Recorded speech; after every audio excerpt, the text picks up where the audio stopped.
Hello, everyone, and welcome to St. Thomas's presentation of Thy Kingdom Come. Today is Day 10, Silence. Let's join the family prayer adventure. Welcome to the family prayer adventure for Thy Kingdom Come.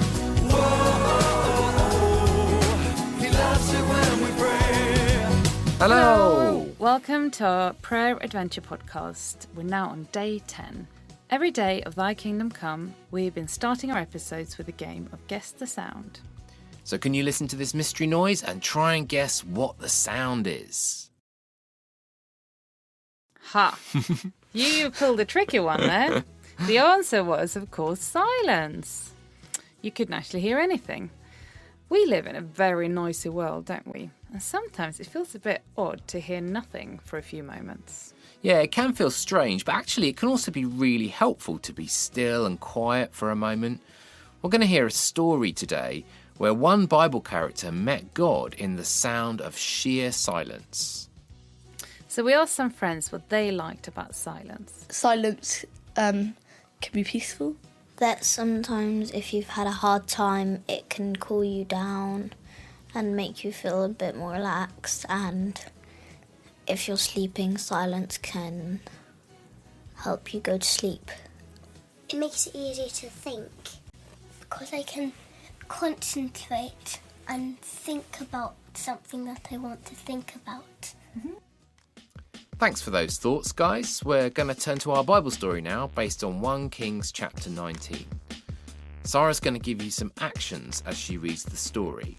So listen out to what she invites you to do. Queen Jezebel was angry. Can everyone make an angry face and growl? Arrgh!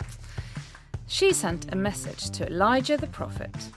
A message plain and simple. You killed my prophets, and now I intend to do the same to you. Elijah was terrified. Everyone make a frightened face and scream, "Ah!" He ran for his life to a place called Beersheba, where he left his servant and then carried on, alone, a day's journey into the wilderness. By then, he was exhausted. Can everyone wipe their forehead and sigh a deep, exhausted sigh? So, he collapsed in the shade of a broom tree. "Kill me now, Lord," he prayed, "for it looks like I'm going to die anyway, like so many prophets before me." Then Elijah fell asleep. Can everyone make a snoring sound? Shh. And while he slept, an angel appeared and baked him a cake and fetched him a jug of water. "Dinner time," said the angel and tapped him on the shoulder. Can everyone say dinner time and tap your neighbour on the shoulder? Dinner time! And Elijah woke up and ate the cake and drank the water, then fell right back to sleep again. So the angel tapped him again. Can we do it again? Dinner time! Wake up, eat. You'll need all your strength for the journey ahead. So Elijah woke up and ate, and he set off for Horeb, the mountain of God. That must have been one amazing angel food cake. Can everyone rub their tummies and go, mmm? Because of the energy he got from that cake, Elijah walked for 40 days and 40 nights. Elijah spent the night in a cave on the side of the mountain. Can you flap your wings and pretend to be a bat in the dark? Then the word of the Lord came to him and said, "What are you doing here, Elijah?" "I have tried very hard to serve you, Lord," Elijah said. "I really have. But your people have turned away from you and torn down your altars and killed all your prophets. And now I'm the only one left and they want to kill me too." "Stand on the side of the mountain," said the Lord, "and I will come to you." At first, there was a mighty wind. Can everyone wave your arms around and make a big blowing noise? It split mountains and busted boulders into bits. But the Lord was not in the wind. Then there was an earthquake. Can everyone shake your bodies and make a big rumbling sound? But the Lord was not in the earthquake. Then there was a fire. Can everyone make a whooshing sound? The but the Lord was not in the fire. Then everything went dead quiet. Let's see how quiet everyone can get. So Elijah wrapped his mantle around his face and stood at the entrance of the cave, ready to meet the Lord. The voice came again. "What are you doing here, Elijah?" And again Elijah replied, "I have tried very hard to serve you, Lord," Elijah said. "I really have. But your people have turned away from you and torn down your altars and killed your prophets. And now I'm the only one left, and they want to kill me too." Then the Lord said, "Go." Can everyone point their finger and say, "Go"? Go. Go to the wilderness of Damascus. And so Elijah went and continued to serve the Lord.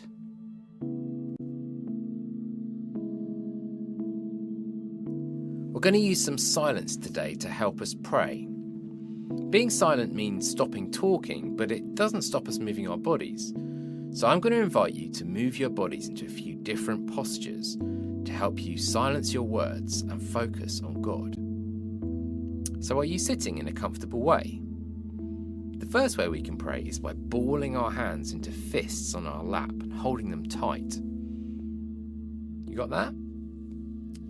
Then slowly release your fists. And as you do so, you might want to picture the things that are stressing you out being released from your grip and being given to God.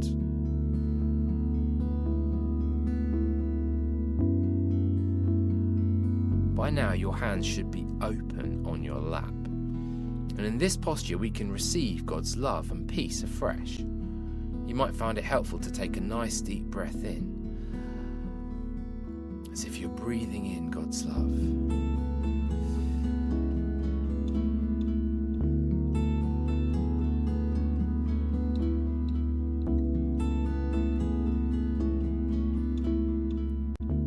Now, take one finger and push it into the palm of the other hand. As we do this, we remember that Jesus died on a cross for us with nails in his hands. Push your finger into your hand and be thankful for what Jesus did for you on the cross.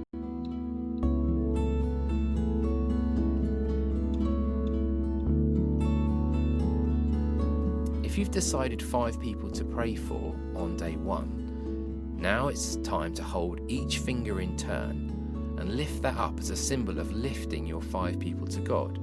If you didn't decide that, perhaps just hold up one finger and in your mind, picture one person you want God to be with today. Let's take a moment to pray for people using our fingers.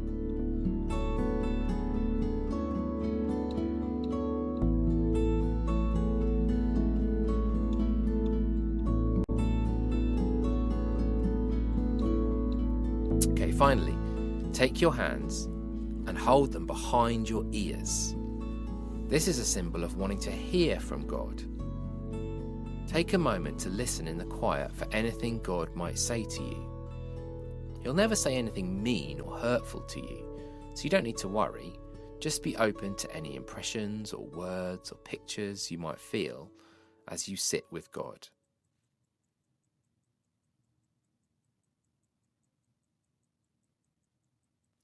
Should we say Amen together? Amen. And you might want to take a moment now to talk about how that felt to pray with your body, to share anything you felt God might have said. Thank you for joining us today to pray. There will be a last episode tomorrow as the Thy Kingdom Come prayer season comes to an end. You can find the other episodes on the website thykingdomcome.global. On there you'll also find details of the prayer adventure map and the family prayer journal. We'd like to thank Essential Christian for our title music, which is the track Prayer is Talking with God by Doug Hawley from the album Oomph. I'm Sam. And I'm Sarah from Engage Worship. And we're going to leave you with a quiet song to continue being still before God. It's called He Is Here. You can find it on engageworship.org. Why don't you lie back and close your eyes and keep being still for another moment. See you tomorrow. Bye. Bye.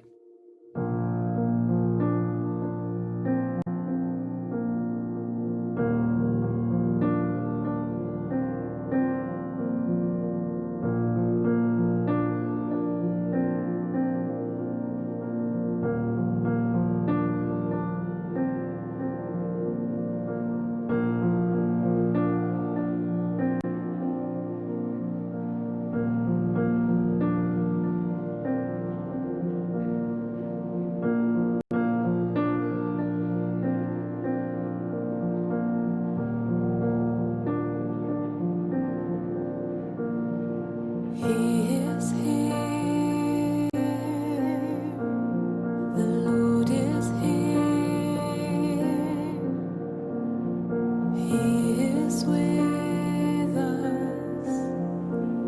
His Spirit is with us. He is here. The Lord is here. The Lord be with you, and also be with you. Lift up your hearts. We lift up our hearts to the Lord our God. It is right to bring our thanks and praise to the Lord our God. It's our duty and our joy.